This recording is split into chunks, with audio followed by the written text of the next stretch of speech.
What up, dudes? It's Gaz, and welcome back to the WARFRAME video. Today we're going over the newly announced 10th anniversary Devstream. This will be a special one, which will be next week, and we'll be going over all the information we have on that. Also talking about Hildryn Prime access a little bit, and how there will be a future video going over that, and I kind of want your guys' opinions on it too.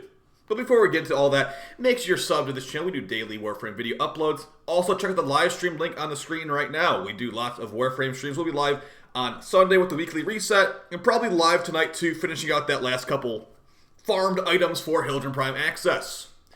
Alright, let's get into it. So, next week, there will be a Devstream. March 22nd at 2 p.m. ET, there will be a special 10th anniversary Devstream. If we look at this picture they provided to us, there does not appear to be anything new in this picture. We already have the Excalibur Dax skin, we already have the Wisp Dax skin, and we have the, I guess it's called Dex, and we have the Dex Furus and the Dex Sybaris already in game. So from this picture, you can't really extrapolate anything new besides they're on Fortuna. So maybe some kind of like new Fortuna thing potentially, but let's not get too far ahead of ourselves today. Let's just read what they have here. Surprise is a double Devstream month. If you didn't know this, they actually delayed the February Devstream into March, so that's why it's a double Devstream month. There was none in February, but there's going to be two in March, apparently.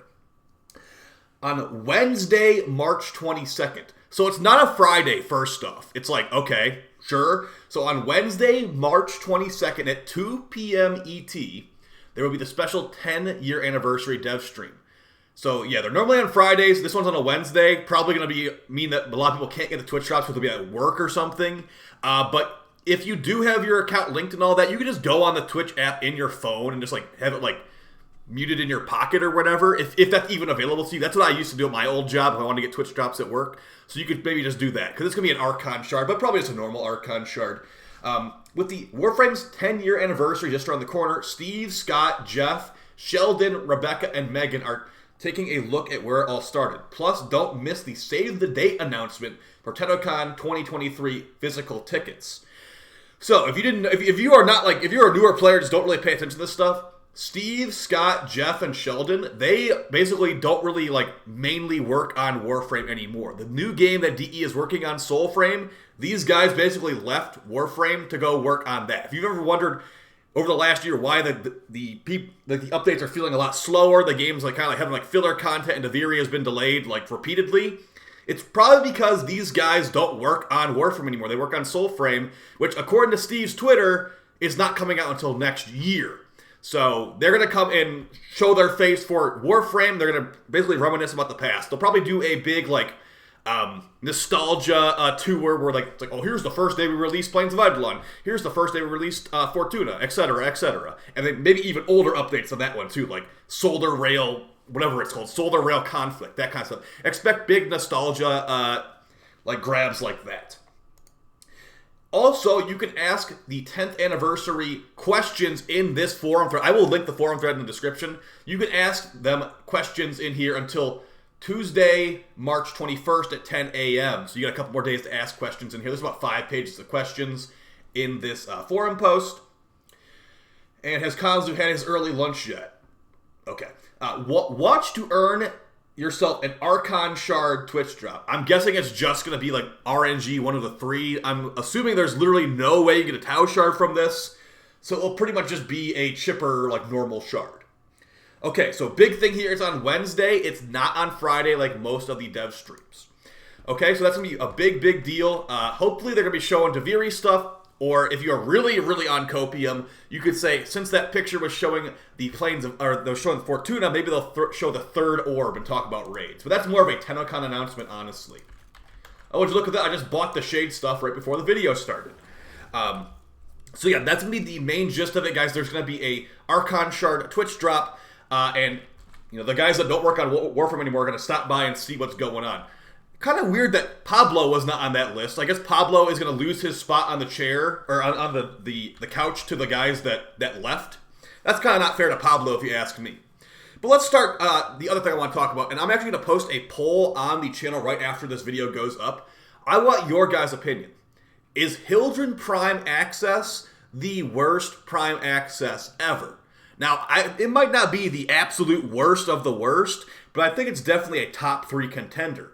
if we look at some of the other not super hype Prime Accesses, I'm talking like Trinity Prime, Prime Access. The frame, it's similar to Hildryn Prime. The frame was good back in the day, but like Dual Kamaz Prime and then the Kavasa Prime, like collar for your Kubrau, that stuff was pretty lame. And I think Hildryn Prime is in a similar vein to that. You get a Sentinel and heavy Arcwing gun, which the word heavy doesn't even feel appropriate because it doesn't do heavy damage.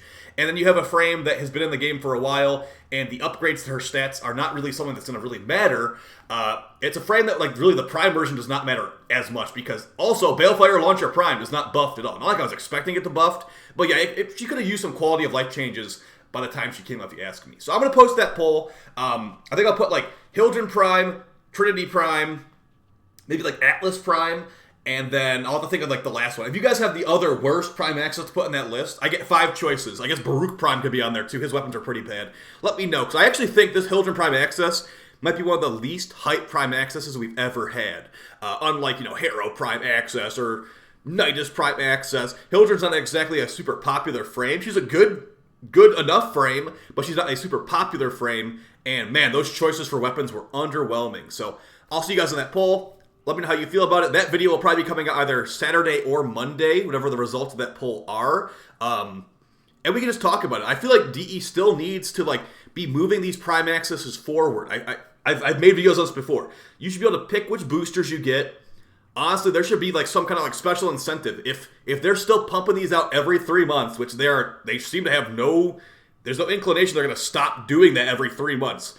I feel like asking for $120, $150 every 3 months, it's not worth it. People are starting to wise up. Man, this Hildryn Prime Access has, not even the accessories are good. You get a jet engine Cyanida for $50 and some, like, Sentinel accessories. Sentinels are not exactly popular compared to, like, Panzervolpophilas and Smitas. Sentinels really need a rework. We've been saying that for years, and I feel like parts of this game, not even feel. I know parts of this game are neglected, including Sentinel survivability, and instead of actually doing it, they briefly mentioned it in the past, they sweep it under the rug, yet still make Prime Accesses containing Sentinels with extremely weak weapons and, not really that great of viability on the Steel Path. The only way to revive Sentinels on the Steel Path, or anywhere for that matter, is to run a Protea Augment mod and get, like, I think it's like multiple finishers or something. Hard Reset, I think it's called. So, I'll see you guys on that poll. I'll see you on stream later tonight. We'll probably do some Warframe and some Destiny because, okay, trigger warning. Anyone that has been not looking on Twitter today, Lance Reddick, one of my favorite voice actors of all time, he has passed away. He was the voice actor for Zavala, one of the main characters in Destiny, and he's been in some, like, funny shows and stuff like that, so yeah, I'm really, really bummed about that. I don't want it to be true, but yeah, he passed away at the age of 60, and rest in peace, Commander Zavala. So we might play some Destiny tonight in honor of him. And yeah, I'll see you guys next time. Appreciate all the support, and yeah, take it easy. Peace!